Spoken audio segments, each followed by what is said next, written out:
কোরবানি একা দেওয়া উত্তম নাকি শরীকে দেওয়া উত্তম? কোরবানি অবশ্যই ভাগে না দিয়ে একাকি দেওয়া উত্তম, এতে কোনো সন্দেহ নাই।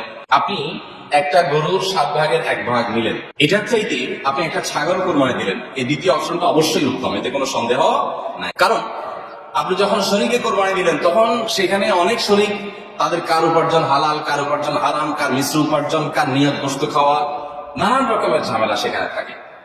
আর আপনি যখন একা একা দিলেন তখন সেই ঝামেলাটা আর থাকে না।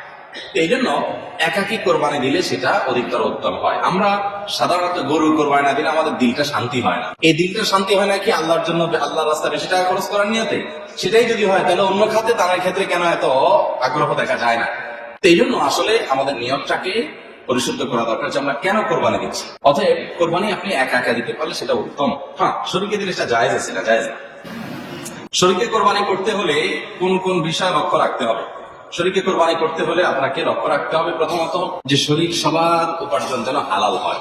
যদিও অনেক আমাদের মতে শরীকের কারোর উপার্জন হারাম হলে বা কারোর নিয়ত গোশত খাওয়া হলেও আপনার কোরবানির কোনো অসুবিধা হবে না। তারপরও আপনার এই গোশতে, এই ইবাদতে, এই কোরবানিতে তার যেহেতু ভাগ আছে, সেখানে যদি এক একজনের এক এক নিয়ত থাকে, বিশেষ করে একজনের নিয়ত হলো শুধু গোশত খাওয়া, তার আসলে কোরবানির উদ্দেশ্য না, তাহলে সেক্ষেত্রে আপনার অন্য সবারই কোরবানি হবে কিনা সেটা নিয়ে, যেমন বললাম, অনেক মত হবে, আবার অনেক ওলামা একরাম, ফোকা একরাম মতে কিন্তু এটা হবে না। কারণ এখানে পশু একটাই জবাই হচ্ছে, নিয়ত একজন, এক একটা হলো এটা গ্রহণযোগ্য না। এক। দ্বিতীয়ত হলো নবী সাল্লাল্লাহু আলাইহি ওয়াসাল্লাম বলেছেন ইন্নাল্লাহা তাইয়্যিবুন লা ইয়াকুলু ইল্লা তাইয়্যিব, আল্লাহ পবিত্র, পবিত্র ছাড়া কিছু গ্রহণ করেন না। অতএব কোরবানির পশুতে হারাম টাকা কে ইনভেস্ট করলো, আল্লাহ এটা গ্রহণ করবেন না। এখন আপনি বলবেন যে আমি তো আর হারাম টাকা ইনভেস্ট করি নাই, তারটা আমাকে কেন পোহাতে হবে?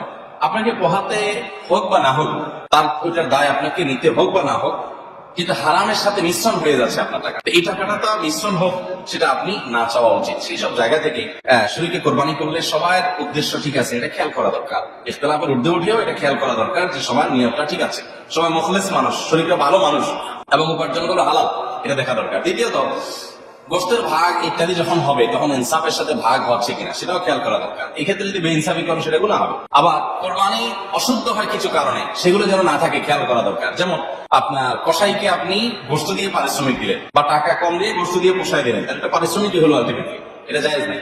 শরীকে কোরবানি দিলে এগুলো বিশেষভাবে খেয়াল করতে হয়, কারণ শরীকে এক একজন এক এক চিন্তা, সবাইকে এক করে তারপর